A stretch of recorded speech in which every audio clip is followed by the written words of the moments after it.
button has been clicked. Are we live? Yes. Welcome to the Fellowship of Acts 242, our Sunday morning service. Thank you for joining us. Mash that like grab, right, Grace? Today we're going to be discussing creation and evolution, our sort of second part of this accidental two-part series because it's apparently long. Our chapter reading for today will be in Psalm 33 and then whatever Chris has. So if you want to turn there, we will get started. Psalms 23. 33. 33. The entire chapter. Yes. The whole chapter? And then who's reading it? Are you reading? Sure, I'll read it, but Yeah. keep your head up. Okay. Ready to read? Mm-hmm. Okay. Sing for joy in the Lord, O you righteous ones. Praise is becoming to the upright. Give thanks to the Lord with a lyre.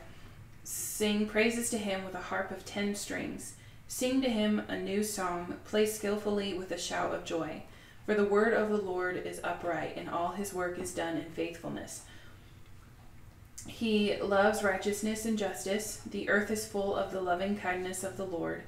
By the word of the Lord the heavens were made, and by the breath of his mouth all their host. He gathers the waters of the sea together as a heap. He lays up the deeps in storehouses. Let all the earth fear the Lord. Let all the inhabitants of the world stand in awe of him. For he spoke, and it was done. He commanded, and it stood fast. The Lord nullifies the counsel of the nations. He frustrates the plans of the people. The counsel of the Lord stands forever, the plans of his heart from generation to generation. Blessed is the nation whose God is the Lord, the people whom he has chosen for his own inheritance. The Lord looks from heaven. He sees all the sons of men. From his dwelling place he looks out on all the inhabitants of the earth. He who fashions the hearts of them all, he who understands all their works. The king is not saved by a mighty army. A warrior is not delivered by great strength. A horse is a false hope for victory, nor does it deliver anyone by its strength. Behold, the eye of the Lord is on those who fear him, on those who hope for his loving kindness, to deliver their soul from death and to keep them alive in famine. Our soul waits for the Lord. He is our help and our shield. For our heart rejoices in him, because we trust in his holy name. Let your loving kindness, O Lord, be upon us, according as we have hoped in you. Thank you. John, I'm trying to get on, get a link, and I can't seem to find it on the YouTube page.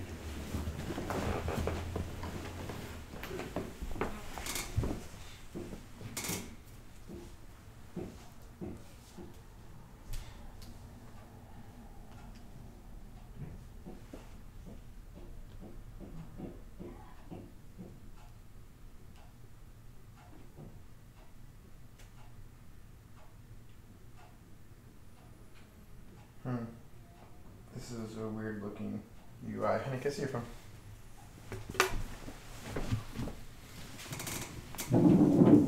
Oh, like how it's like over in the corner?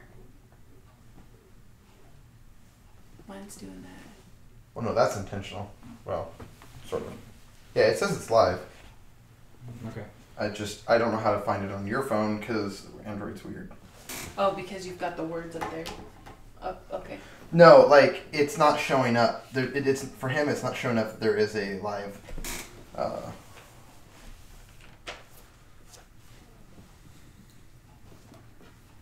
Yeah, it doesn't show up on our actual page.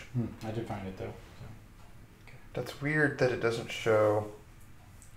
I had to, I went to the manually search for it. subscription. Yeah, I get subscriptions and it shows that It doesn't Yeah. show it on subscriptions for. it did. I don't know why. You have to go to show all. If you go to the page and then go to show all, that's when you can see it. Yeah.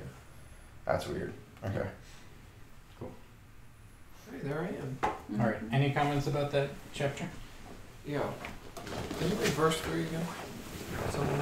Sing unto the Verse Lord a new 3. song, play skillfully, not that loud noise. Yeah. It just says play skillfully. Mine says sing to him a new song, play skillfully on the strings with loud shouts. Oh. Did it have a footnote? Nope. It just says this version is correct, all others are wrong. That's weird. I'm just kidding.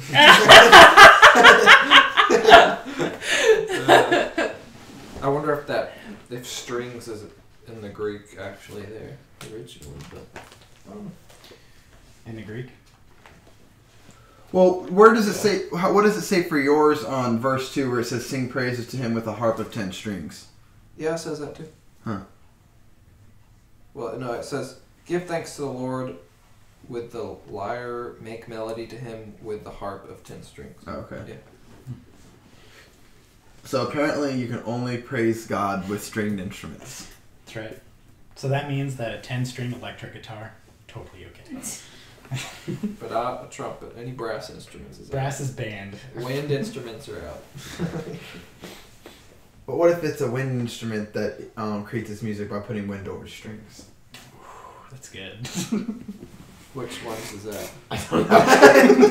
It doesn't exist, but I was it actually trying needs to think if I could think of one. Yeah, I don't know. Yeah, actually, Is there a chordophone? Something like that? Does that sound like anything I just said? it sounds like it could be a word. A chordophone. I thought that was... Whatever. What I think is actually, it's funny you mentioned that particular verse, because that is actually a verse used a lot of times in support of like Christian rock music. Because first of all, it denotes one thing, and that is sing to the Lord a new song. So songs that are new, whether they be like people who are always like, you gotta only sing hymns because everything else is wrong or whatever. This is like, well, first of all, it says sing to him a new song, so there's that. And then the second part is play skillfully and with a shout of joy. Some of them say with a loud noise, some of them say different things. And so this then also is saying that it's actually okay for, maybe Christian screamo music, I would say. Just saying. Christian screamo music, huh? I'm just saying. You know I what's don't think there's interesting? anything wrong with it. What's interesting about that is my cousin loves the screamo music, but then when he writes songs on piano, they're all relaxing and praiseworthy and everything. And I asked him one time, I was like, well, why do you not write screamo music since you like that song? He's like, that just doesn't make sense praising God to that. And I'm just like, that's really weird because I thought he was all big and like sing like in those Christian screamo songs and stuff. So I was like, oh, okay. Yeah, I don't know. In my relationship with God, I've never approached him and wanted to just like scream at him and like crazy, like my voice is gonna break kind of praise. And maybe I should, I don't know, but I've never had that experience before. And I know there are a lot of cultures, not just a lot of people, who will do that, where they like worship is something that they get so deep into that they kind of lose track of themselves because they're worshiping God so hard. Yeah, it does say with loud shouts. So. That's what I'm saying. I'm just saying. Well, actually, and speaking of music, because this is kind of a deviant topic, but there's the song by Demon Hunter called Thorns, that Demon Hunter is like this really heavy metal song, and it's like really dark and deep, and it's just hard to listen to if you don't like hard rock music. But the lyrics are like so good and so deep and so profound. And then you have like Disciple wrote the song called The Ballad of St. Augustine, where once again it's like a heavy metal hard rock song that the entirety of the song is actually quoting scripture, well, paraphrasing scripture I should say, and you actually look up the lyrics and it has like each line and then a verse reference, line, verse reference, line, verse reference to the entire thing. I just think it's cool. And so this is one of the places that I would normally go to say, hey, this is a verse in support of Christian, modern contemporary Christian songs, whether it be rock or pop or hip hop, whatever. Yeah, I think it's more on the words, not Right. so much the sounds and different things, because I've even sang some hymn songs before where I just felt like it just didn't. It seemed like it was telling a story, not really like a song that you want to praise. What's God that with or song, something. Charlton? That I'll Fly Away. yes, I'll fly away. I was just about to mention that. What's that? I'll Fly Away is not exactly the good Christian song. It's a hymn that's accepted by most places, but some of the lyrics of it, including like, I don't actually even know, I think it mentions God maybe once, 0 or 1 times, and then the context of it makes it sound like, I'll fly away, as in like a bird from prison bars has flown, assuming that this is a prison that we live in, that God has put us in. And it's like, well, this is where God wanted us to be, isn't it? So there's a lot of bad things about that song that a lot of people are just like, oh, it's such a nice song. It's like, it's really not a good Christian song, though. It's an agnostic song at best. Don't people pick on Reckless Love? People do pick on As Reckless well. Love. Not because it's inaccurate, but because sometimes maybe you shouldn't really talk about God's reckless love. John so Piper actually frivolously. did a video on that. Someone asked him, can you explain to people this new song, Reckless Love? And explain it. And he had like a 7-minute explanation about it. Because he was saying how God's love isn't necessarily reckless, but... And then he went on. I can't remember what he said now. Yeah, it's really like the way that we perceive it. It seems reckless because, Yeah. like, not to get once again on a side topic, but the way that we perceive God's love. Like, if we look at it just from without having knowledge of God, but having knowledge of His love, it seems really crazy. It's like, who in their right mind would leave 99 sheep to go and find one sheep? I would much rather go, well, I got the 99, that one might be dead, I don't want to die myself, I'm just going to stick with the 99, we're going to go. But God doesn't do that. Instead, He goes and picks out the one. But then also there's the fact that God can also be everywhere at the same time, and so knowing that about God, He is still with the 99, but then He also goes and finds the one. So it's kind of having a deeper understanding of God. The reckless love aspect of it is slightly diminished, if you will, because God is so OP. OP. Just saying. But is he really overpowering? He is. He doesn't overpower himself. I mean, He can't. Here's the thing. He's not overpowered because if he was overpowered, he would be perfect. So he's perfect. and So therefore, he's not perfect overpowered. is He's PP. perfectly powerful. anyways. That's our immaturity coming out. Alright, so any other comments about this section? I wanted to especially emphasize verse 6 to verse 9-ish, somewhere in there, which is a very poetic passage about, by the word of the Lord the heavens were made, the breath of His mouth all their hosts, and He gathers the water of the sea together as a heap. He lays the deeps in storehouses. Let all the earth fear the Lord, and the inhabitants of the world stand in awe. For He spoke, and it was done. He commanded it and stood fast. Which I think is just an interesting addition to the creation story. Not really an addition, but more of a reaffirmation of it.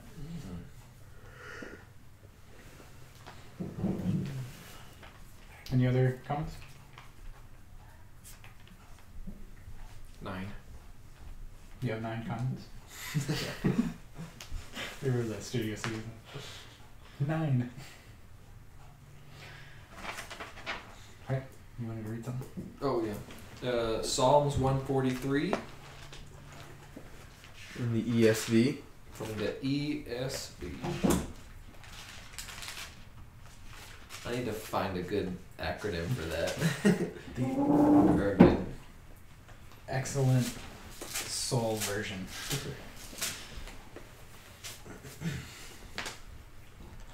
That is a short chapter. It's 12 verses? It's not bad. I don't know, most of the Psalms average about 10-15 verses. Okay. Psalms 143.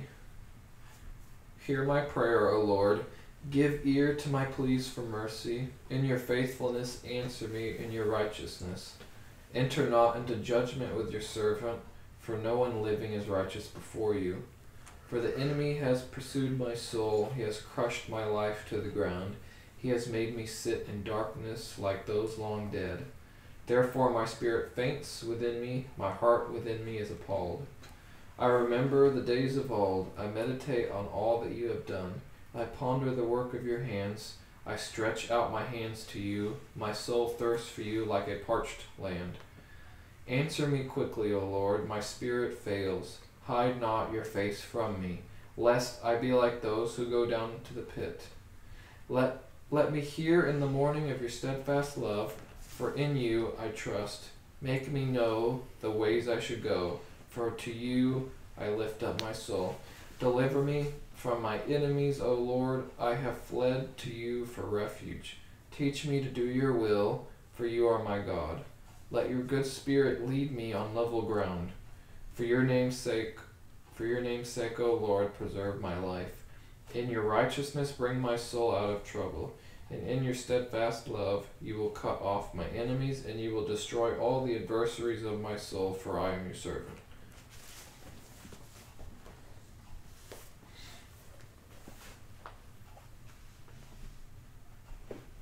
Any comments?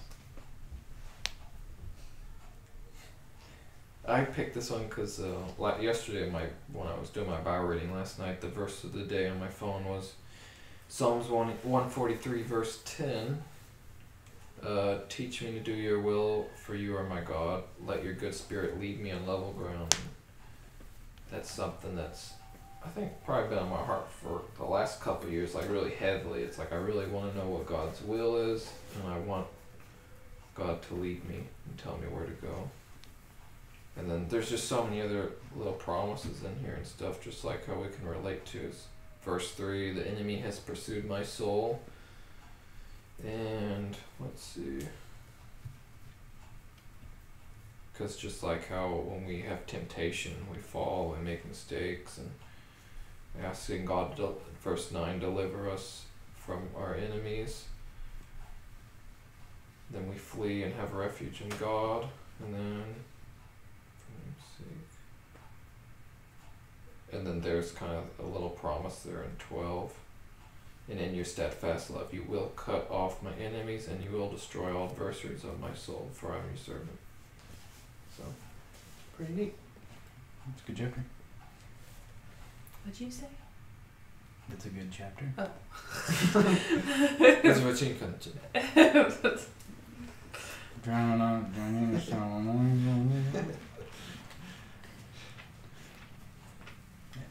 Any other comments about said chapter?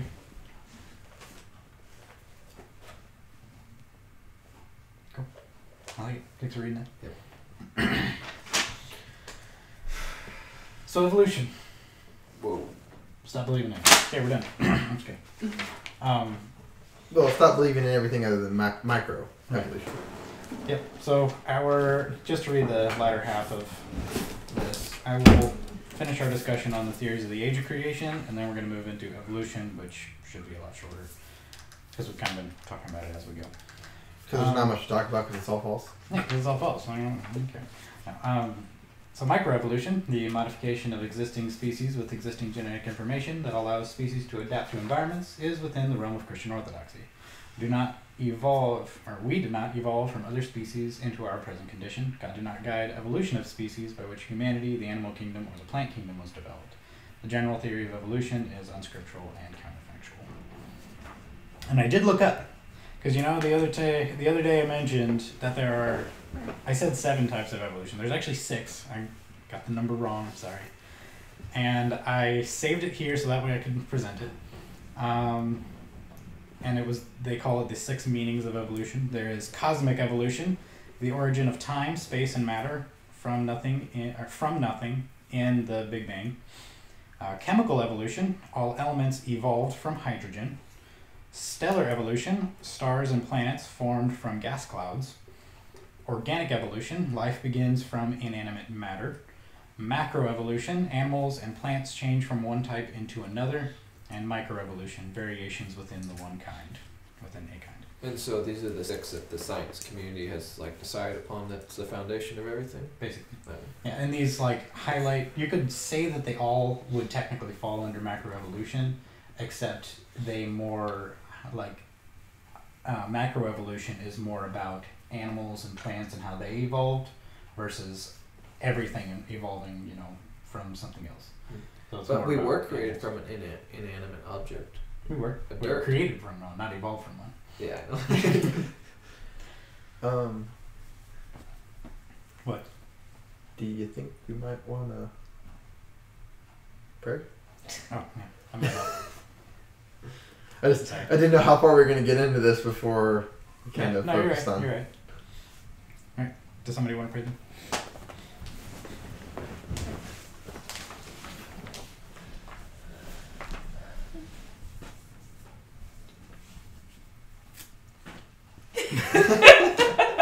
I'll pray. Dear Heavenly Father, we praise you for what you're doing here today and what you're doing in our lives. You know, the way that you are speaking to each of us through your word, and you're showing that in how Chris came here today and shared what he learned over the last couple days in reading your word. And God, I thank you that we are holding each other accountable so that we make sure that we pray and dedicate this service to you and this discussion to you. And God, I pray that you would guide each of us in our walk with you, and that we would be submissive to your will, and that you would provide every need for everything that we are going to be doing or learning or whatever we do in our walk with you. Pray, Lord, for your protection over each of our homes and our personal space and our time, so that we can have time with you and we aren't distracted or something gets between us and you and having a relationship with you. God, I thank you for all the tiny little things that you do and how you are working in us to test our faithfulness in the little things, so that when we are ready, you will test our faith in the big things. And sometimes the big things are more exciting, and God, I'm looking forward to the more exciting parts, and I pray that you just continue to prepare each of us for what you have next, and that we would each make the commitments we need to make in growth. That's really hard. You call us to be more than we are, and it's really, really hard to take that next step because it's scary. And Lord, I pray that you would give each of us courage and boldness and peace in taking the next steps that each of us need to take. It's in Jesus' name I pray. Amen. Amen. Thank you, Sean.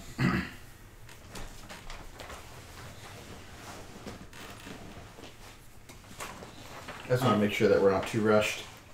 No, that's okay. And I appreciate it. I kind of completely spaced, so thank you for keeping me accountable.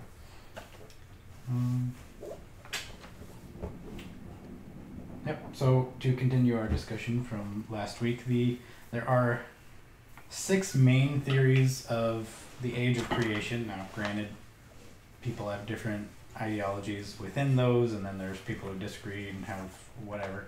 These are the ones that a lot of people have done a lot of research into, and there are entire groups of people who believe in them, so these are maybe the most popular, if you will.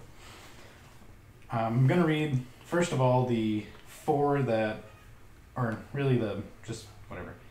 I'm going to read them in a particular order from the least sense to the most sense, and with some variance in there, in order to help us think about this in a more logical way. First is the gap theory. What they call the gap theory. What? Wait a second. I'm confused. So you've got 6 creation thingies, and you just talked about 6 other thingies too. They're not related. What? Can you separate them and explain to me one more time?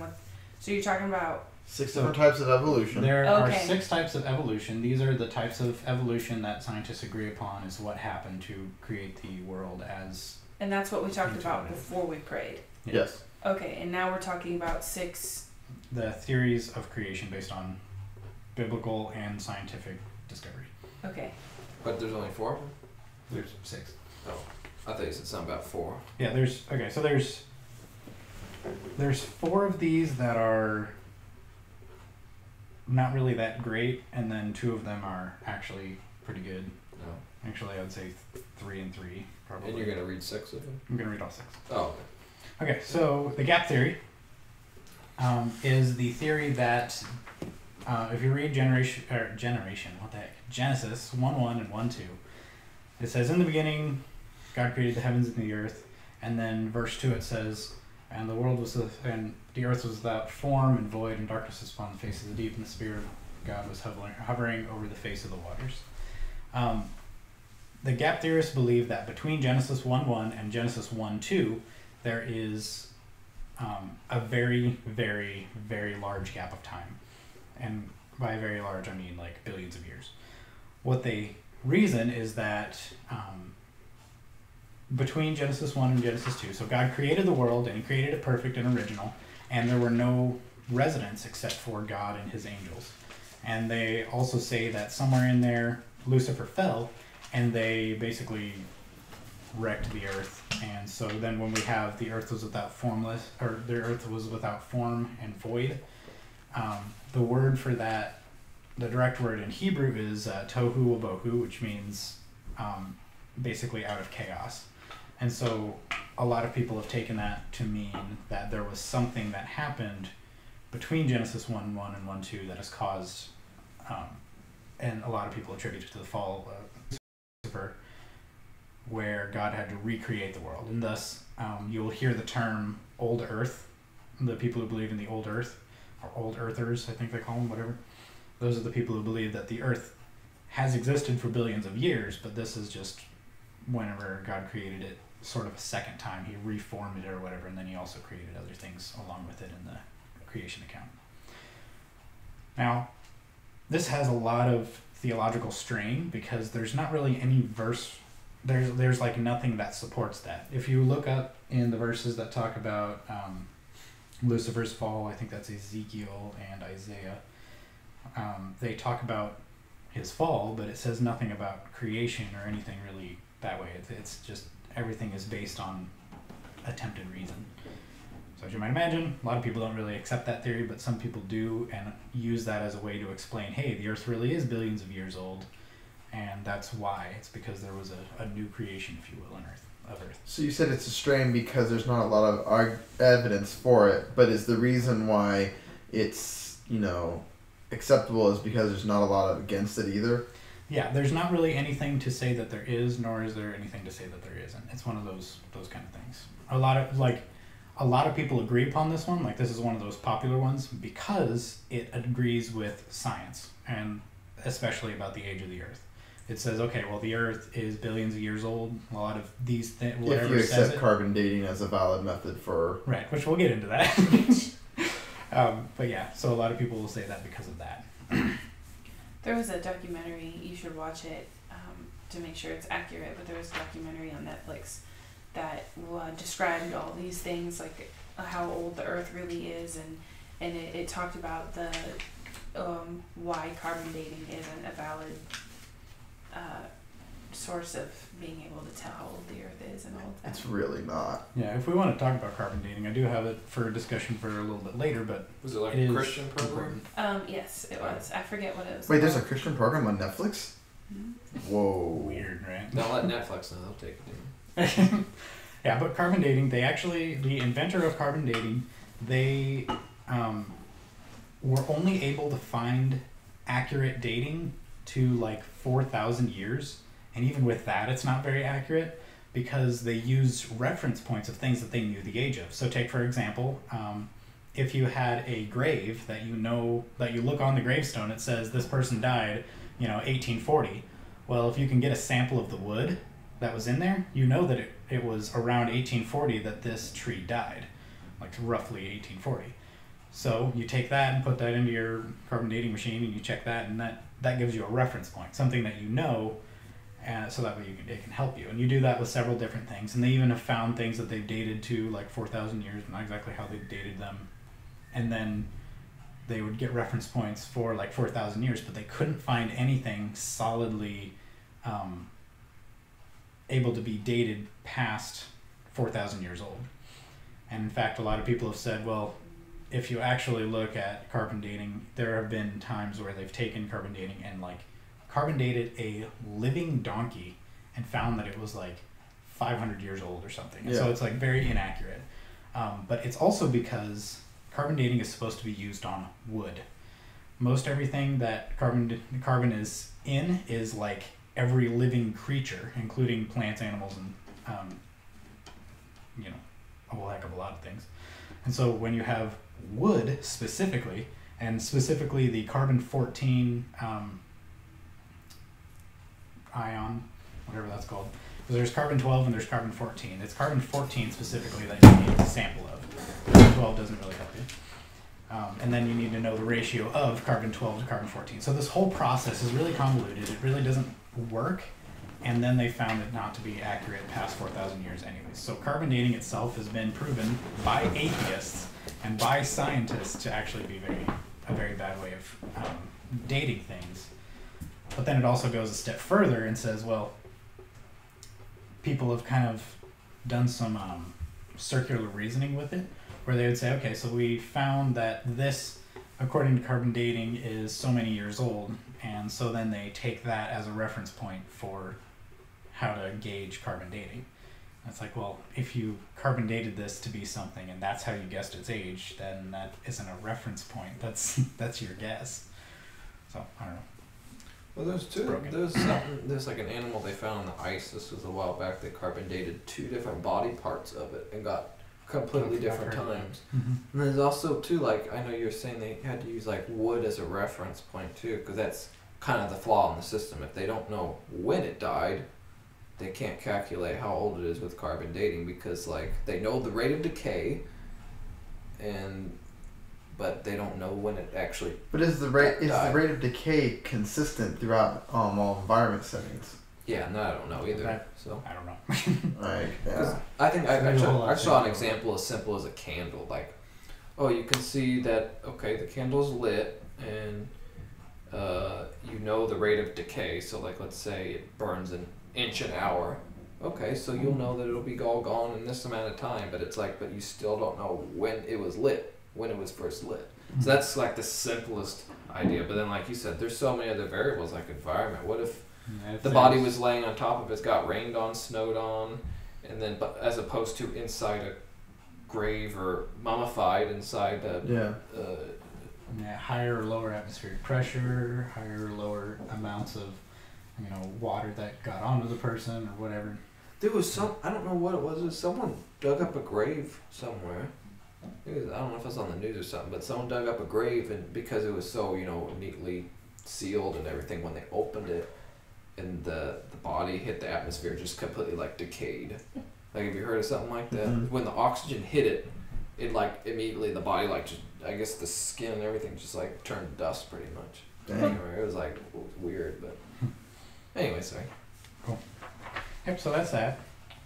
The second one is the revelatory day theory, or literary framework theory, which states that the world wasn't really created in 7 days, though there's probably some order to it, but more that it was revealed to the writer, who's supposedly Moses, on 6 separate days. So like you have, the first day of creation, whenever, like from the beginning to, and there was evening, there was morning, the first day, that chunk was revealed to Moses on the first day that he was revealed something.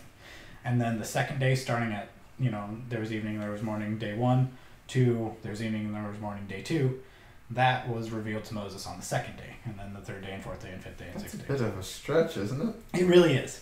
On the one hand, it's like, okay, well that sort of explains it, but there is like a chronological logic to the way that creation is, and the way it's worded specifically. Like, it doesn't seem like it's worded in any way that would be relative to an individual's time span. Like what specifically? Like, I'd have to. What's the chapter and verse again? Genesis 1. Like 1:1. What's the verse though? Like, what verse? Just never mind. Hold on.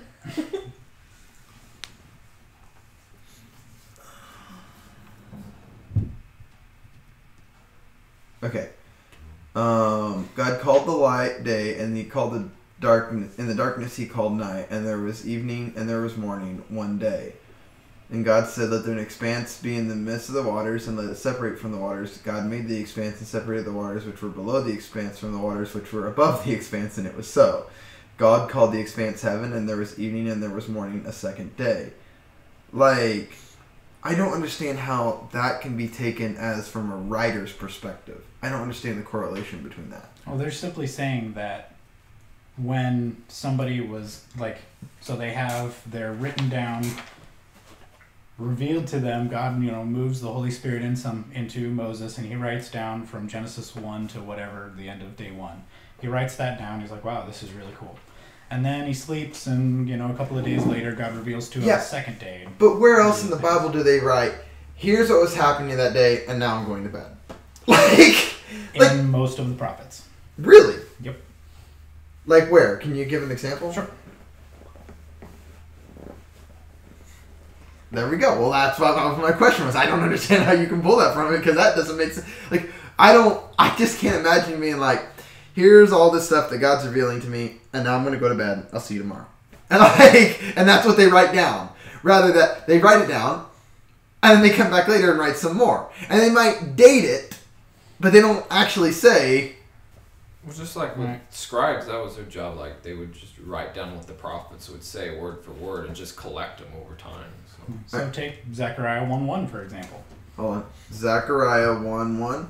Mm-hmm. Okay.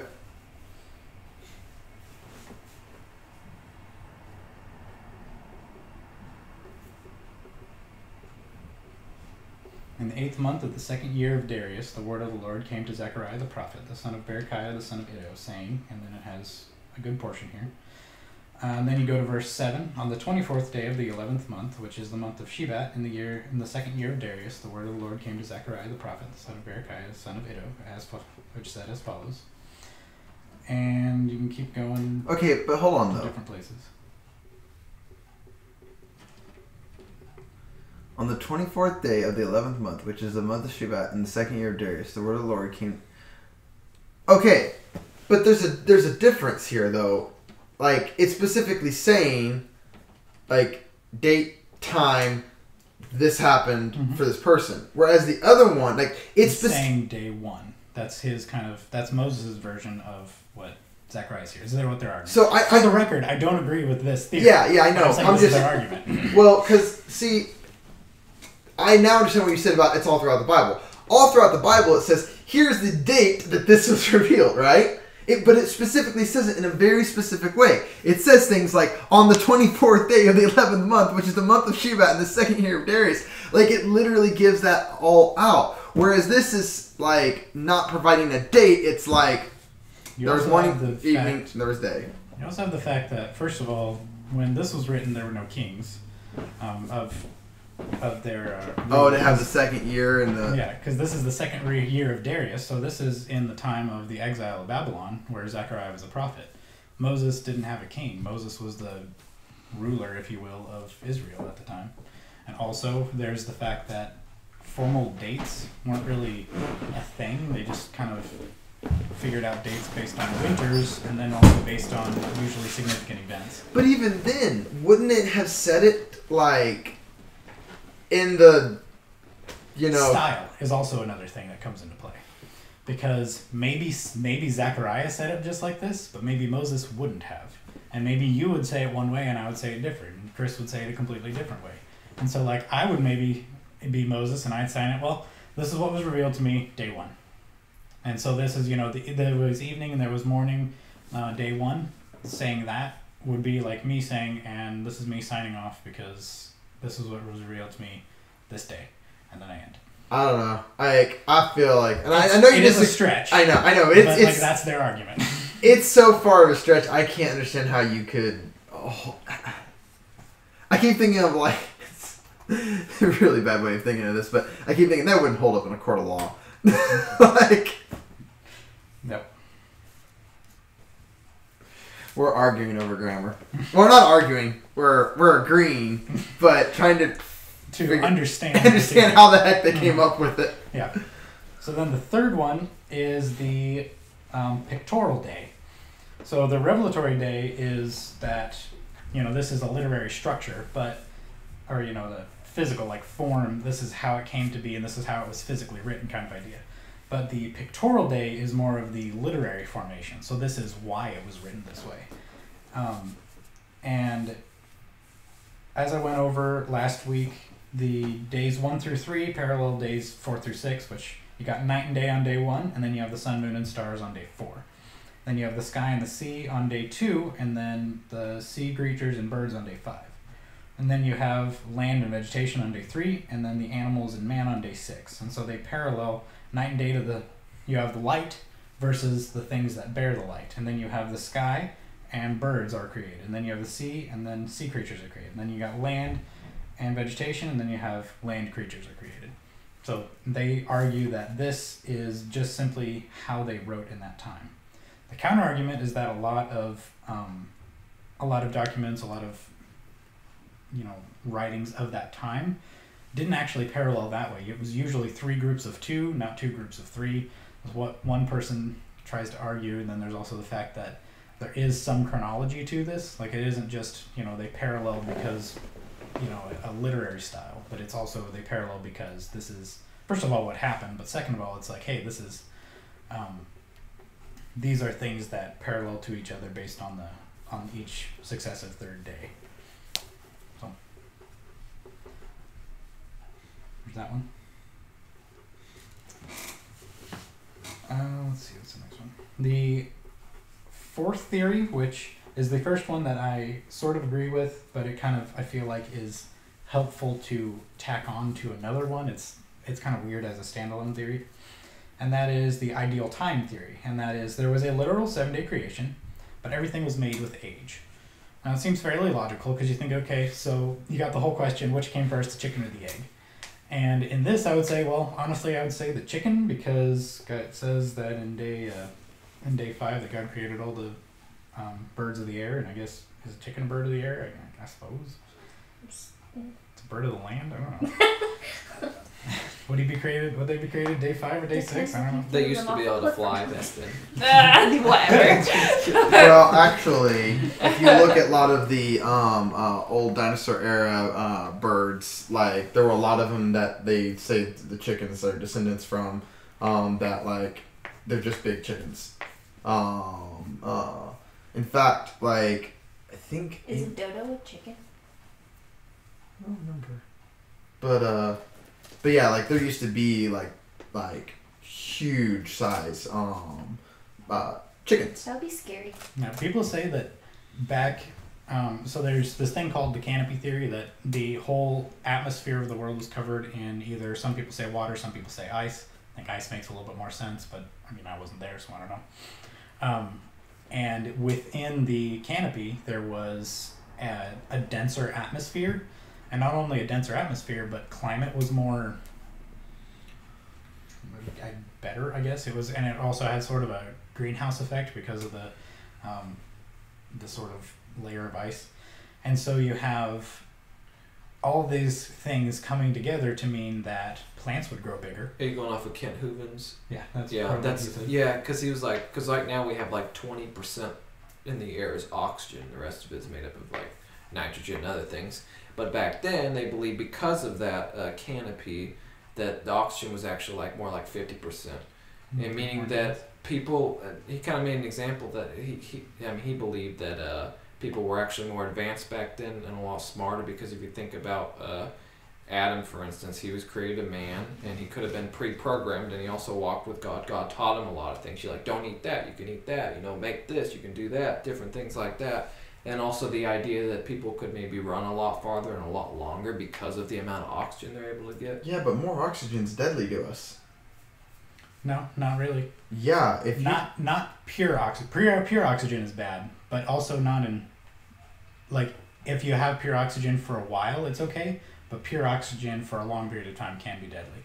But then having a denser amount of oxygen is not bad. It reduces your time span. It reduces your life. No.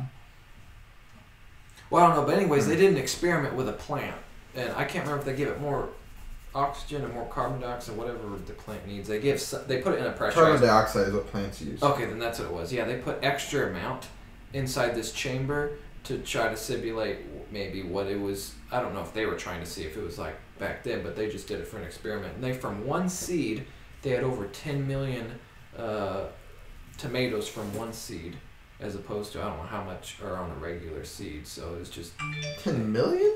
Yeah, I want to find that article. Yeah, I was looking up just to make sure. Yeah, it's pure oxygen that could kill you. Uh-oh.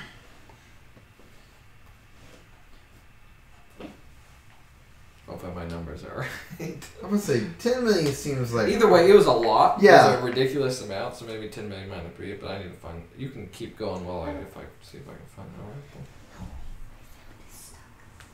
Okay, so then to go on with that, so things were made with age. You have the idea that humans, like Adam, some people believe that Adam was created as a full-grown adult, roughly the age of 25, and which sort of makes sense because then he would be fully developed physically and then also mentally at creation. And of course, I mean, God can do that because he created everything out of nothing, and he created man out of dirt, and then created Eve out of Adam's rib. And so you have like these things. It doesn't, when you read it, it doesn't really sound like God made them as like, you know, an embryo or something. It instead sounds like it made Adam, and then Adam walked the earth with him. And then you also have like trees. Which came first, the tree or the seed? So it feels like to me that maybe God like planted the seeds because of what it says in Genesis 2. It kind of sounds like, you know, there was nobody to work the land, and there was just basically like mists and waters and rivers and stuff like that. And so I feel like God took the time to like plant each seed and kind of water them himself, but he could have, if he wanted to, create full-grown trees in a whim. Like it doesn't, God isn't limited to that because this is his creation. I mean, none of us were exactly there to witness it, so we don't really know exactly what happened. But those are the ideas that in this theory it states that everything was created with age at some point or another. Now, the one that a lot of people, including myself for the most part, and then Chris and a lot of people here agree on, is what's called the flood theory. That there is a different world before the flood, and that the flood caused a lot of stuff, including fossils and strata and stuff like that. Most of the issues that people have with this theory is that, like, first of all, the rock layers are explained really well because, like, you know, you can take a bunch of different types of dirt, put them in a jar, fill it with water, and then shake it up really hard and set it on a desk, and it'll sift out into layers because that's what it does. But the harder thing to explain is usually the fossils. But there's an interesting thing. How so? Because what happens is a lot of the fossils that people find are marine fossils, and it's because, you know, within everything that happened, it was more likely that the fish would be buried somewhere than like humans or animals, which actually more fish, like 95% of fish fossils have been found versus like the 5% of the pre-flood era supposedly. And they say it's because when the people on Earth died, their bodies were not buried under the rock. Instead, they were left open, and they were like scavenged and things like that by creatures. And then the bones that laid on top of the surface just simply decayed like they normally do, versus being fossilized, which is a long process that would have to be, first of all, buried, and then second of all, dissolved really quickly, or really slowly, until the calcium is replaced by rock, essentially, which is then fossilization. Wait, so I'm confused. Where's the problem with the flood? I don't really see one. I'm asking, where are people seeing... People see the problem with, when it comes down to that, with basically the, what's the word I'm looking for? They have no real proof of people before the flood, which is funny because that's kind of a symptom of there being a flood, is that there wouldn't be fossils of people before the flood. Which then, if there's not fossils of people before the flood, then you can't, like, archaeologically date those human fossils and those human remains, because you don't have human remains to examine. So they don't believe the flood because there's no human fossils. Basically. Which is, once again, it's circular reasoning. It doesn't really make a whole lot of sense. Okay. It's like, there's no human fossils because the fossils didn't get buried and properly preserved because of the flood. But because there are no human fossils, then we can't prove it because of a lack of human fossils. It's like, what? Okay, I'm officially confused, but... Me too. It's confusing, and like a lot of people will use that as arguments against it. Some people have bigger, stronger arguments against it, and I really don't understand them. That's the theory that I agree with most. Which I know. Do you have anything to add to that? 'Cause I know you've listened to a lot of stuff about that too. With the fossilizing? Well, with the whole flood, a different world before the flood and how the flood caused I problems. was thinking of one more thing though about in the fossils and how they came to the idea that there was more oxygen was because it was an air bubble in a fossil and they tested it to see what was the atmosphere most likely like. So I mean, how far you can go with that, I don't know. So but that's how they. I mean, a lot of it is interesting listening to how he explains it. Is it all right? I don't know, but it sounds like it could be. Just like with the idea, like reptiles are designed to just keep growing, and based on the rich environment they could have had before, they could have been a lot bigger and taller, which would then look like what dinosaurs look like when you construct all those huge bones that are found. And that's the thing. That's all dinosaurs are, just giant lizards. Yeah. And what's interesting? And I don't chickens. see any lizards that look like a brachiosaurus There's also the differences of or brachiosaurus. what the there's differences in, first of all, there are extinct species that exist. Yeah. But like imagine like a Komodo dragon, for example, Yeah. being 100 times its size. That would be terrifying. It would be. It looked like a triceratops. It would look like a T-Rex. There's also the fact that Stegosaurus. artistic renditions of fossils don't necessarily mean that's exactly what it looked like. That is a good Yeah. point, actually. Because it's true, like the bones that we have doesn't show you that it had children. It doesn't show you what its skin looked like. It didn't show you how many organs it had. It didn't show you whether it even had a brain.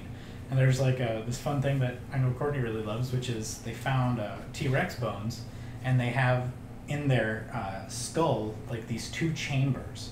Now, why this is significant is because they're in what's the beetle called? What's the what called? Do you remember that one flame-throwing beetle? No, I don't remember what it's called. So what he's saying is that there's this beetle that has two chambers, just like in the head of the T-Rex, and the beetle will repel enemies by farting fire. And to me, I think is absolutely hilarious. And so they take that science and those discoveries, and they see that the T-Rex has those same type of things in its head. And then they used to say that the T-Rex had two brains, or had one really big brain that rested in those cavities somehow. But what I heard is that there was a smaller cavity somewhere else where they thought the T-Rex's brain was, and here were gases that made the T-Rex a fire-breathing dragon. That sounds kind of That would awesome. be really awesome. Terrifying. Like, whether that's true or not, we don't know. But it's No, I think but it's it's an awesome. interesting theory. Well, here's And it's something. the bombardier beetle for The there. bombardier. Every lie is founded on a kernel of truth. Mm-hmm. That is a phrase that has stuck with me my entire life. So, dragons in medieval times, I fully believe there was something like that. Now, whether they were that large or whether or not whatever, people do exaggerate, but every lie is based on a kernel of truth. And so, I believe there's pretty sure there's things that very much represent dragons or whatever. Yep. But Like, with dragons, that was actually what I was going to say next. If you look, every single culture has, two very interesting things. Pretty much every single culture. Every single historical account has a worldwide flood and dragons. Or of some sort Yeah. of those two things. Now, it's first of all, you got the worldwide flood. Well, it'd be weird. Aliens. And aliens. That's The worldwide flood, well, that makes sense because we have the creation account in the Bible. People just name people differently, and they have, everything seems to tend to agree on that there was, at the very least, a worldwide flood. And then there's the dragons part, which, if we think about the word dinosaur, the etymology of it, dinosaur was not a word until, the 1900s, or the 1800s, something like that. The 18 or 1900s, somewhere in there. What did they call dinosaurs before? They didn't call them dinosaurs, they would call them something else. Now, if we believe that the Earth really isn't that old, then that means that there had to have been people alongside dinosaurs at some point. Whether it be just Adam and Eve and a couple of their descendants, but what did they call them? The argument is dragons. They called them dragons. And so we have dinosaurs, then thinking about dinosaurs as dragons, we then have okay, so there is a historical account of dragon bones being found. what if those are dinosaur bones? And then we have accounts of these are fire-breathing dragons versus these are dragons of, these are great dragons and things that are scary. And it's like, well, if dragons are dinosaurs, that makes sense. And I just thought of something. If you tie this correlation together, so let's say a dragon is really just a dinosaur, right? But that we've called it something different. We've pictured it slightly differently. But Sure. All right. So let's now we've identified that dinosaurs are reptiles, Right. like lizards, Right. and serpents. Right. And See, so, you're getting it. yeah, That so is like, exactly right. if you think about it, in Revelations they called him the dragon, and in Genesis he was the a serpent. That's why a lot of people don't like Painted Dragon. That's why a lot of people don't like what? Dragons. Because they remind them of snakes. No, because Well, and like the devil being represented as. Yeah. Yeah. The great dragon, It's true. the beast. So yeah. So that's that part of it. I think it would be cool if there were dragons. You know Like, what there's though? so many ocean creatures we don't know, and I think there could be an ice dragon living in Antarctica. That would be so cool. It would be very cool. Have you seen the colossal squid? How big that thing They're is? crazy. My gosh, a person is like the size of its eye. Those things are huge, but they don't. I mean, they just eat other fish. If you guys like dinosaurs, you really need to play the game Ark. Oh yeah. Just saying. Yep. Like, So that's that part of it. Yeah. Okay. So then the last theory, is that right? I got that? No. Okay. The last theory, which this is the one that most people agree with. Now, I agree with this one simply because it's irrefutable. And that's the worst reason to agree with something. And that is the word used for day is also used for other periods of time. And so this is called the age day theory. The word yom in Hebrew means different periods of time. So when it says that, there was evening, there was morning, the first day, that could have been like an age, or it could have been an actual day, or it could have been 2 weeks. And so there's just this variable amount of time. Now, like I said, it's sort of an irrefutable thing. It's like, well, technically that's true. And so it's like, well, okay, I guess I can't really disagree with it. So it could have been that it took millions of years. It could have been that it took a day. But this is just what happened. And of course, God could have done it however he wanted to. So that's one of the most popular, also being one of the hardest to dispute because it's right. because inherently the word, it means that, and people are like, well, shoot, we can't really argue with it because it's basically saying it could have been both ways. It's like, oh, great. See, I was wondering if you were going to mention that one because that's the one that I firmly believe in. I don't believe that they were hard physical days. Like, I don't think they were a 24-hour period as we know them now. And like, I believe God created all of the laws of nature that we have to place today. The laws of nature are never changing, but not that God couldn't bypass those laws, but I don't believe he does. I believe he sets everything up so that those laws of nature do happen, but he's orchestrated in such a way that they don't break his laws of nature, because otherwise it'd be chaos, and I don't believe God is God of chaos. He's a God of law and nature. Law and order, sorry, not nature. Law and nature. And so, like, I think God created things, talking about, like, created things with age. He could have, but it makes more sense to me that he would have created it in such a way that those things would have aged from the beginning, and if they needed that care, he would have provided that care for them. Yeah, and like that's usually what I say. Like I'm kind of split between like an actual literary 24-hour period or not because of that reason. Like knowing God and his character, he is a God of love also, and this being like his first act of creation, I can see arguments for, first of all, there's nobody to enjoy it except for God. And so why would he need to make it slowly? He could just make it fast because he can. And then later he creates mankind so that way he can share it with somebody. But then there's also, well, God created everything for his glory, so he could create it however he wanted to, and it would still be for his glory. And then there's also the argument of knowing God in his love, he could very well have been a person, if you want to use that word, who, like I said earlier, planted the seeds and then watered them himself, and he cared for every individual plant as it first grew. He created them uniquely and then planted the seed. He created the embryos or the eggs and the sperm even for creatures, and then allowed them to incubate in however he wanted to do it. And he created them from birth and from gestation all the way into adulthood manually, and then allowed the process to repeat itself naturally, from that point forward. And see, to me, a lot of that makes sense, especially regarding the plants, because he does this, right? Picture this. He sets us up. He's slowly creating all of his creation and everything, enjoying it as he goes through. And he's created it, and it's flourishing, and he's like, this is good.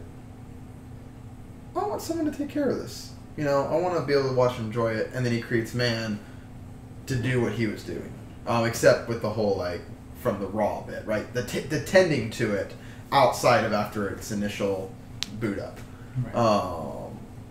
To me, that makes more sense with the character of God that I know and understand than boom, boom, boom, boom. Nice. I don't know. That just doesn't seem like God's character. Look throughout all of time and history that we understand of God, and there are very few times where he's just changed. He does things in time, over a period of time that requires patience from us. It's never. There are times where he's, changed dramatically, but never really consistently. His nature seems to be, at least from my understanding, I may not understand the Bible as much, but it always seems to me God does things over time, and it always seems much longer than we really realize. I mean, think about what he said he was doing in Genesis to the serpent, all the way till finally when Jesus comes, and then when he's like, all right, and then Jesus coming again, whatever, that long period of time. He doesn't do things just like this. He takes his time with it. Yep, and I was actually going to reference Psalm 33 that we just read, because when talking about God taking the time to do it, we have verse 7. It says that God gathers the waters of the sea together as a heap. He lays the deeps up in a storehouse, and it gives you kind of a visual of God taking things. And then also in other places it talks about how the mountains were formed, and you have this idea of it wasn't that it just came to be. It's that it was formed and it was gathered and it was moved. It's the idea of actual spatial change versus instant change. Yeah. So, yeah, I do think that's interesting. So that's my whole reasoning behind the fact that I don't believe they were literal 24 hours. They could have been. Could have been. But I personally don't think so. I'm very excited when to get to heaven. Hopefully God will reveal all this to me. That would be cool if there's a theater up there or something that we can go watch. This is creation. what Creation theater. Yeah. Well, I'm actually wondering if when we die and go to heaven, we will then also exist out of time. That would be really cool. In which case, if we do, we probably have the ability to reach in and observe throughout the entire time stream. That'd be really cool.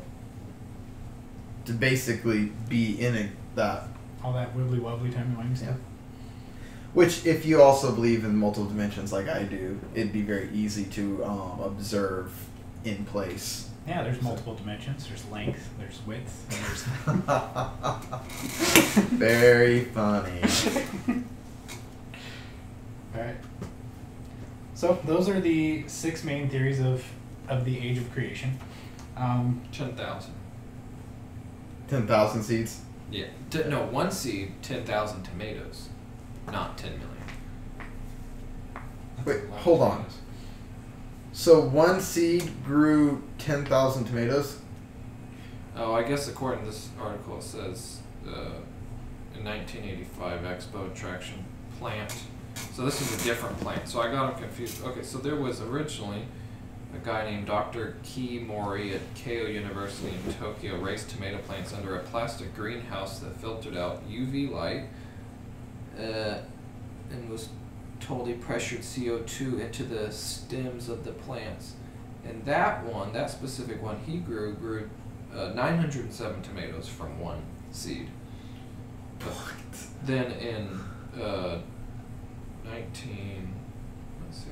Oh, wait a second. Okay, a tomato plant.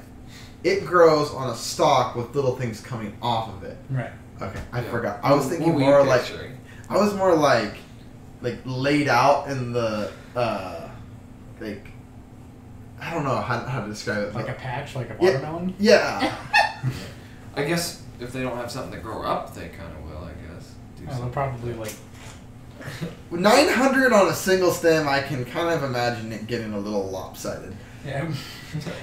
No, it just goes straight up. So that's Although, to be entirely fair, it is still is possible because what keeps a plant growing upward is the strength of water in its cells. And if its cells can hold the water even against that weight, then yeah, it could still continue growing up even with a billion things on it. It Well, just- and also if you're thinking about a tomato plant, you can go and pick off like on a regular tomato plant, you can pick off a dozen tomatoes and then go back the next day and there's or 2 or 3 days and there's a dozen tomatoes again. really. Oh yeah, because they when they flower all over the place, and then they start producing tomatoes everywhere, and they don't all ripen at the exact same time. And they'll keep doing that. They'll keep just making more tomatoes over and over. Okay, so Same with okra. Okra, you can do the same thing. So, last week you had a question about how day 1, night and day could be created, but then day 4 is when the sun, moon, and stars are created. I actually looked that up because I wanted to get a more accurate thing. As I said, that God is the light, and I wanted to make sure that that was actually accurate. And several places agreed and said that in 1 John 1:5, it talks about how God is the light. But not only that, but it equated it to how it's going to be in the end in heaven. There is not going to be a sun in heaven. It is going to be God who is the light, and that's Revelation 22:5. How does it? Where does it say that there won't be any sun in heaven? Revelation 22:5. What does it say? I guess I should bring it up too. Revelation 22:5. Yep. You have 15 minutes left. And then we gotta do prayer and prayer requests, and then we can go to Godfather's for buffet. Okay, so Revelation 22:5, and there will no longer be any night, and they will not have need of the light of a lamp, nor the light of the sun, because the Lord God will illumine them, and they will reign forever and ever. Okay, but there's a difference. First off, it says there will no longer be any night. That's the only place where it says this is the way it will be. The rest it says they will not have the need of a lamp, nor the need of the light of the sun, because God will illuminate them.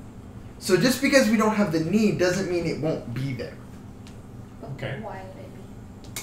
I mean, I do see his argument just simply because it could be physically there. Like, Yeah. if you believe, as I do, that when we come into the end times, that it's going to be a new Jerusalem, it's going to be a reaffirmed world, that you think about space, and that the reason that we have daytime is because we have a giant ball of radiation and fire pointing at us.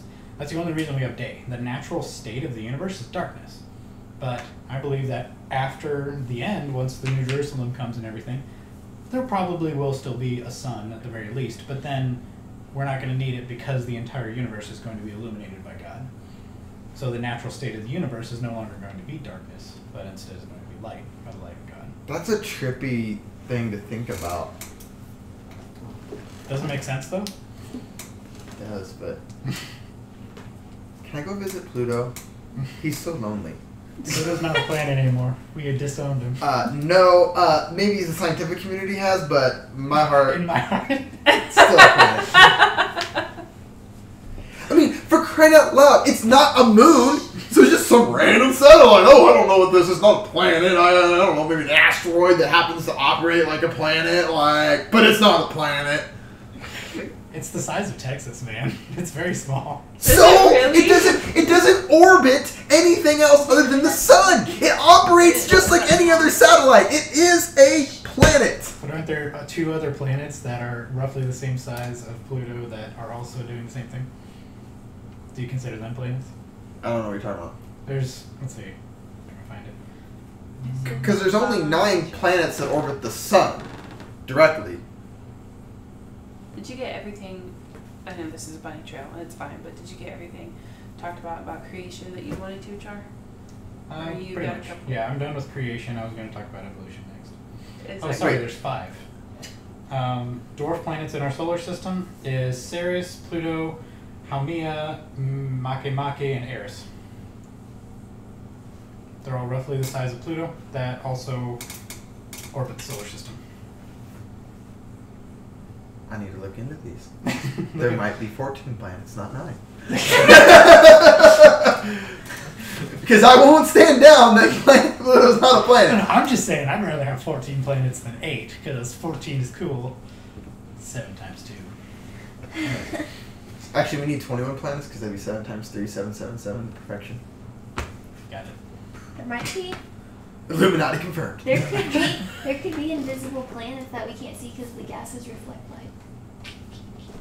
Or maybe they're just like strategically positioned 10 seconds in the future. Okay, this is not. Moving Not on to Doctor evolution, Who. which I thought we had already We addressed. can't mix Doctor Who and creation. There's Because- actual theories that prove that Time Lords could exist. Oh my gosh. Moving on to evolution. Alright, so I went over the 6 types of evolution. Those are, I went over at the beginning. General idea is that all of them are based off of assumptions, and only microevolution is really based in any type of observable fact.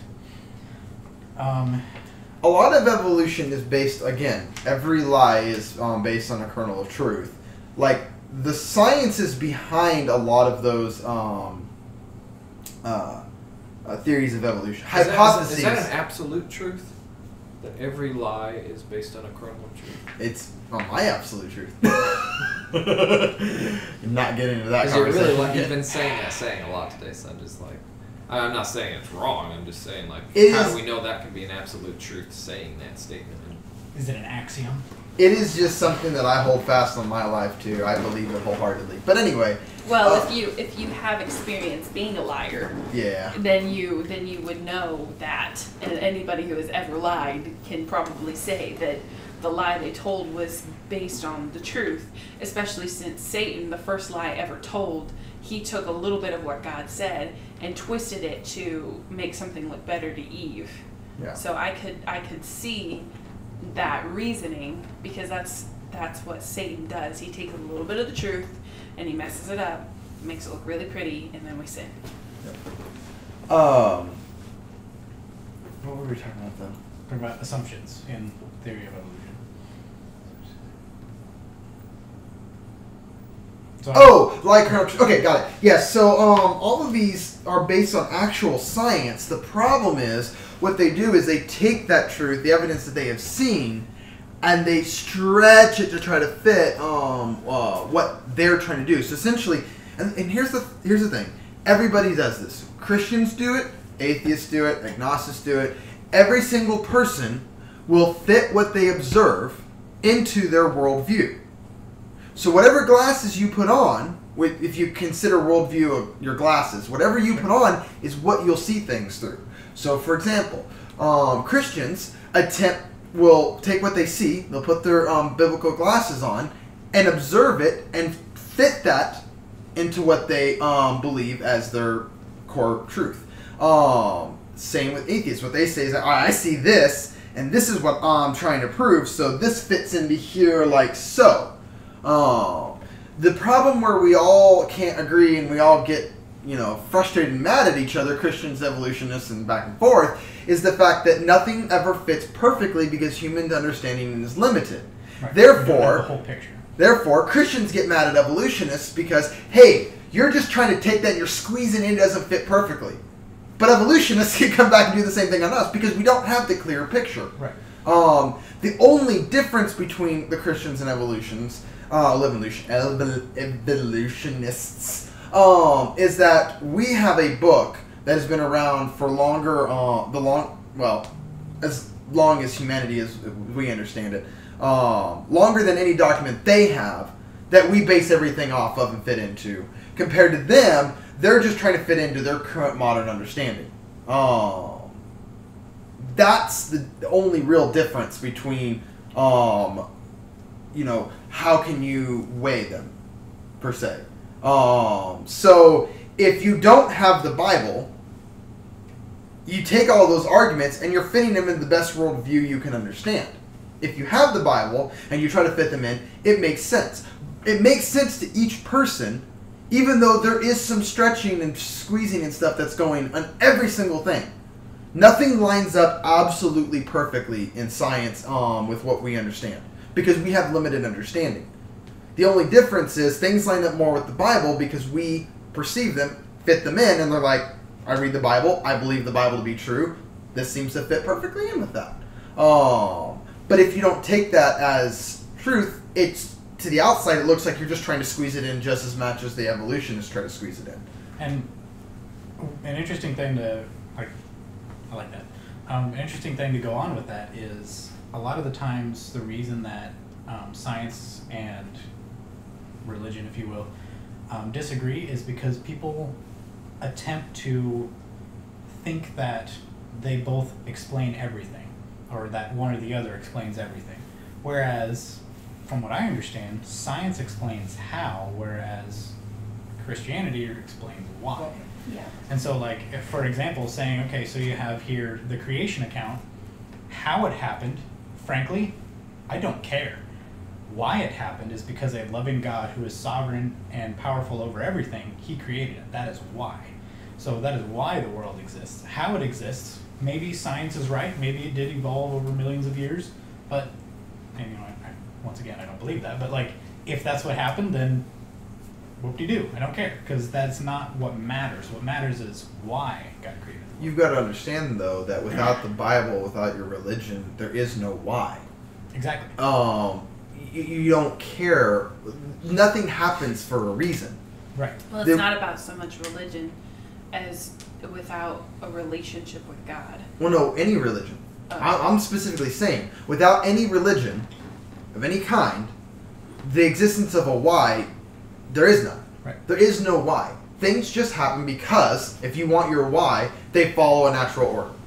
All right? That's the closest to a why that you can get without any kind of religion.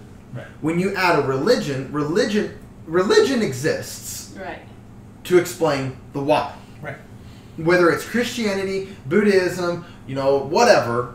That's the only two that I can think of at the moment. Islam, Zoroastrianism. Yeah, whatever it is. Those all are trying to explain the why. All right? You've got the intellectuals who want to just understand the how because they see the world around them and they don't really care why. They just want to know, how does that work? Right? Like, how did this come to be? Like, whatever. That's all they're looking for. Okay? This is why you find a lot of scientists really being atheists or agnostics, because they don't care about the why. They're just looking for the how. Mm-hmm. Then you get the vast majority, the rest of the world, who aren't highly intellectual, just thinking about how all the time, who are more connected to their heart, and they want to know why things. Why this? Why that? And so you've got the people who really can look at it and understand how and really discern that, and then also connect that to a why. They're just like, well, we don't care about the why. All you guys need to care about, the rest of you, stop caring about the why. This is the how. Stop focusing on the why. This is the how, because that's all that matters to them.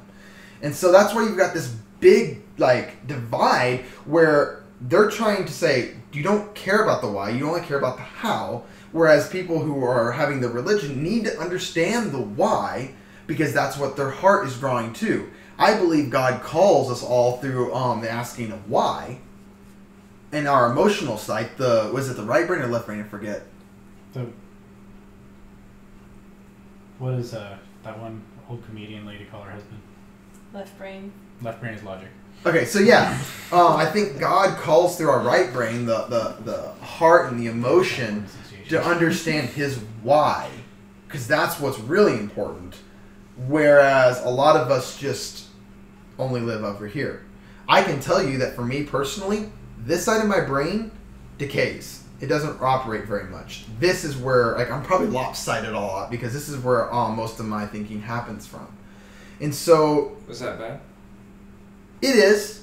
Because my head tilts to the left a little bit. So in modern day society, what you're doing now is we're having all of our curriculum, everything being ran by the people who only think over here, and there's no why or anything into it anymore. And so you're taking all these people who like are why thinkers, but only be giving how. Okay. It's good. That's really good. I was misunderstanding what you were trying to say.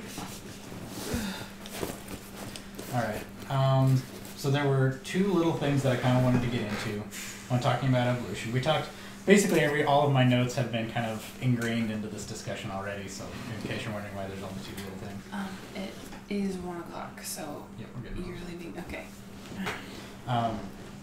And these are just two little sort of side stories that kind of I thought were interesting.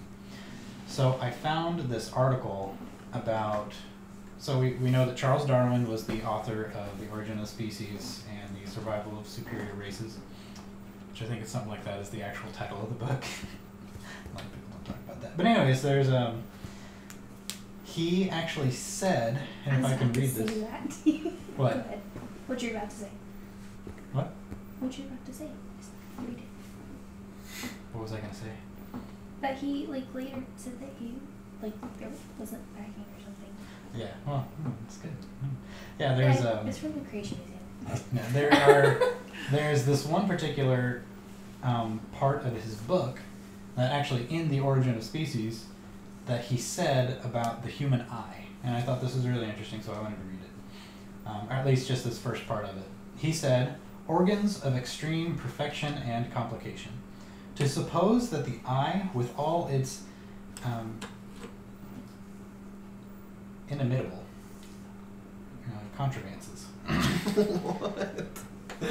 Basically, to suppose that the eye, with its complexity for adjusting the focus to different distances, for admitting different amounts of lights, and for the correction of spherical and chromatic aberration, so color, could have been formed by natural selection seems, I freely confess, absurd in the highest degree. So he himself admits that a human eye is just too complicated for it to be possibly be evolved. Who admitted that? Charles Darwin. Now, what's actually interesting is in the rest of this, it goes into a lot of detail about how it could work. And so a lot of people criticize this, and including the author of this little article, he says, the question was not correctly presented, I believe. In his Origin, chapter 6, he has a section entitled Organs of Extreme Perfection, to which he begins, and then just read what I read, and then goes on to state how it could have happened. It's like, that's a major criticism of this, because Charles Darwin's like, man, it's just absurd how it could have happened, but here's how it could have happened. And then it goes on to a little bit different with, he apparently, like, this guy criticizes a lot of Charles Darwin's work, including saying, the perils of Pauline's strategy that Darwin employs here is his key approach, especially in chapters 6 through 9.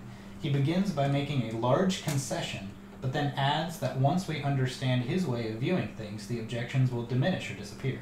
Repeatedly, he seems to put the theory at risk through these seemingly damaging admissions, but then rescues it. What always fascinates me about our hero is that while on the one hand he affirms the appeal to reason, his very view of reason, as this passage in its entirety would show, involves active imagination. Of course, imagination is central to science, but as a part of reason, not in opposition to it.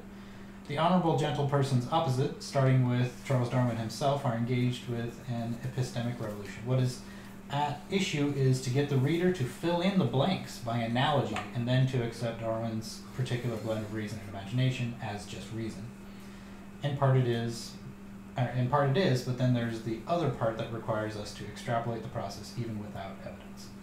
So in other words, he's saying Darwin in many occasions will say something and then like he'll make a claim against what he's about to say and then say, well, this is how it could work. And so he's basically saying here's imagination on top of evidence instead of here's evidence and draw your conclusions from it. I thought that was really interesting. I wanted to share that.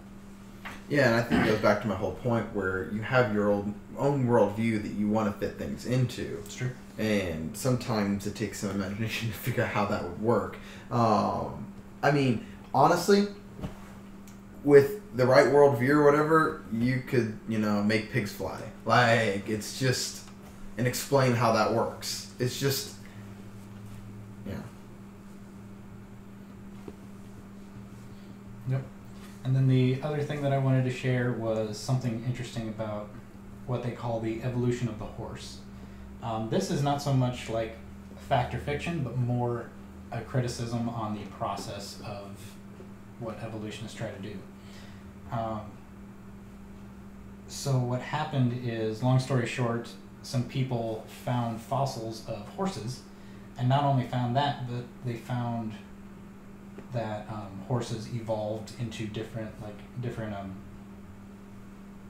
with a different number of ribs and a different number of toes and a different number of all these kinds of different things. And a lot of people criticized it really heavily, including atheists, saying, first of all, these bones were not found in the same area. Like, some of them were found miles apart, but they collected them together and said, this is one skeleton. And it's like, what?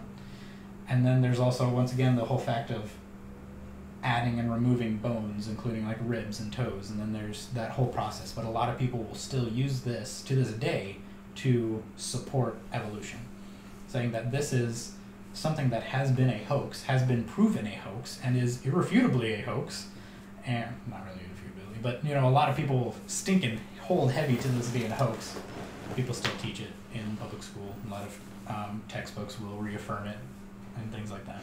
And so that's more of a criticism on the evolutionary process that I thought I would throw in there too. As far as I'm aware, now I haven't been following it for probably 6 years or more, but at least I think as of 6 years ago, there had yet to be an actual conclusive find that wasn't proven to be a hoax that someone pulled in stuff outside of the site to bring together to build something that wasn't true.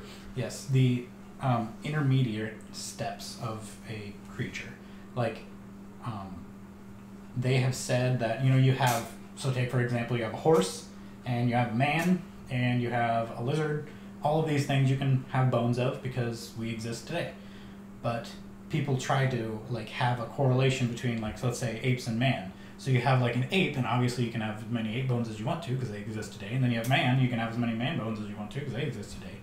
But people will, every step in between those two, that they try to say, okay, this is a fossil of a, half man, half ape kind of thing because it's in the middle of evolution, has been proven a hoax. And they haven't actually had a full skeleton of anything except for a chimpanzee and a man, completely separate from each other. There's no intermediate thing, and everything that has been gathered has been found to be a lot of hoaxes and stuff like that. But yet a lot of is still included in textbooks and stuff, and I think that's just insane to think about. And So- again, it's the presiding worldview because it's not about the why, it's about the how. Right. Why? Funny enough, if you consider the why, the how is irrelevant. Yeah, it's cool to know. I would like Yeah. to know the how, but I don't care as much about the how as I do the why. The how is not necessary for life, Right. whereas Exactly. the why is. Right. And that statement right there is only true when your worldview is through the Bible. All right. That is all that I had. Was there any other things that people wanted to add? Anything that I missed? Because, there is a whole lot of stuff that we could go into with creation. It's super cool, I think. I do have not a suggestion, a word of warning or advice. I don't know what it is. Don't argue with someone who doesn't share the same worldview. You can discuss your difference of opinions, but do not call them out as being wrong, Don't let them call you, not let them, but just brush aside if they try to call you out as being wrong. Because if your worldview does not align, you will never agree. You might be some things that happen to correlate against each other, but you'll never agree. There is no point. There's no point arguing with someone who doesn't have a foundation the same as you. But like one caveat to that, I would say is preaching the gospel. Whenever doing that, it is okay to disagree with each other, but always do it in love. Like, if we are presenting, like, for example, to Jason the other night, he's sort of an agnostic, and, we love him. We love him as a person, and we have very vastly different worldviews. And the way to approach things such as that is, I didn't try to shove my opinion down his throat, neither did Courtney. We didn't try to tell him, well, you're wrong, and this is why you're wrong. We just simply explained, this is what I believe, this is why I believe it. Exactly. And, that's what I think really the gospel is supposed to be. And that's what he did too. He was like, well, And this is that what is I what he did believe, too. and this is why. And that is something that's important. So when sharing and discussing your beliefs, do not shut out the other person's ability to offer up what they believe in. Okay? It's one of the reasons why in witnessing and stuff you need to be held fast to your faith, because sometimes if you're saying, like, if any of you went and had a conversation with Stephen Hawking, it might be really hard for you to just refute some of his stuff because you may not be able to disagree with it because he's really, really smart, right? So know your battles, and if it's something that's going to be dangerous in your faith, you may need to hold off on. And it's funny because if you say that to scientists, they're going to be like, well, see, you're just trying to hold fast to your religion. Well, absolutely, I'm trying to hold fast to my religion, and I want those to not be swayed away because there is an argument against it, but they may not know that and be swayed unnecessarily. So being careful about that. But absolutely, if you go to discuss with an atheist your beliefs, but don't let them reciprocate their own, you're a hypocrite. Right. Be willing to listen as much as you want to share, and build those relationships up. It's absolutely fine to hear. It's not, sacrilegious to hear someone say that, creationism is wrong and evolutionism is right. It's an opinion. You can let them express it.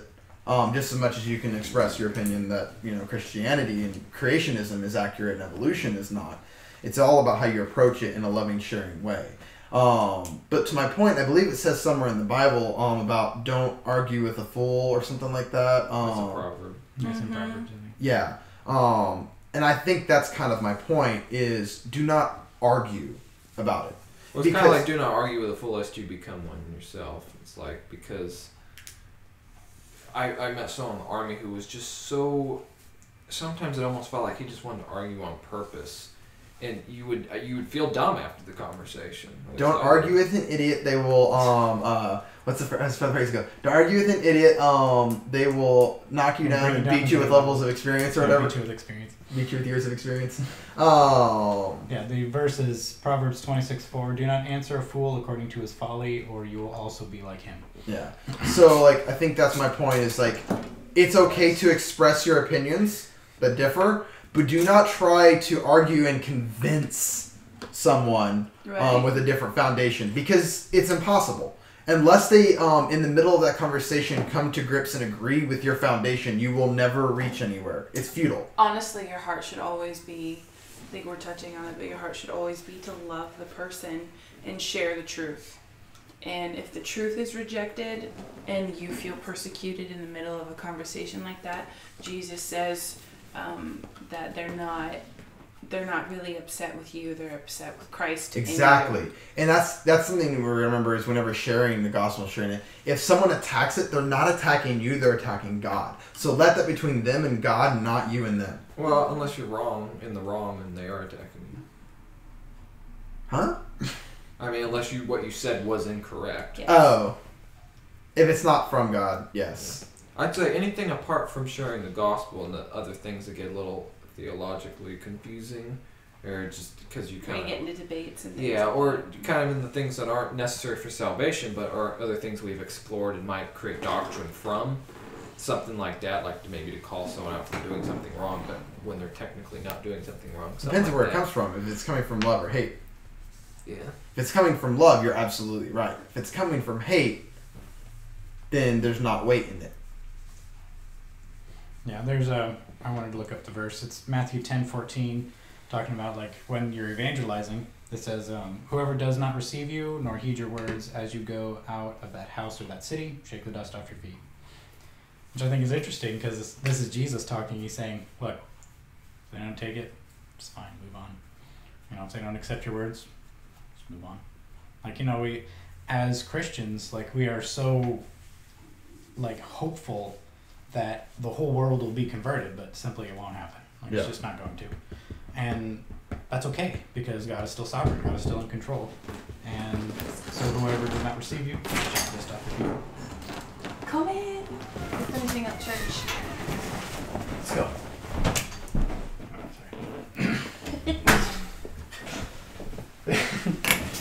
This is John, if you have not met him before. You've met him, right? Jonathan. Okay, Jonathan, this is Sean and Ashton and Chris. And I'm Courtney and that's Charlton.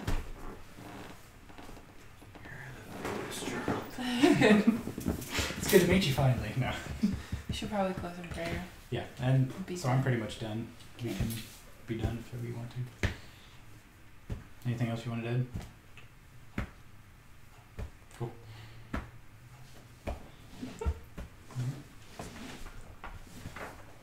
Okay, close.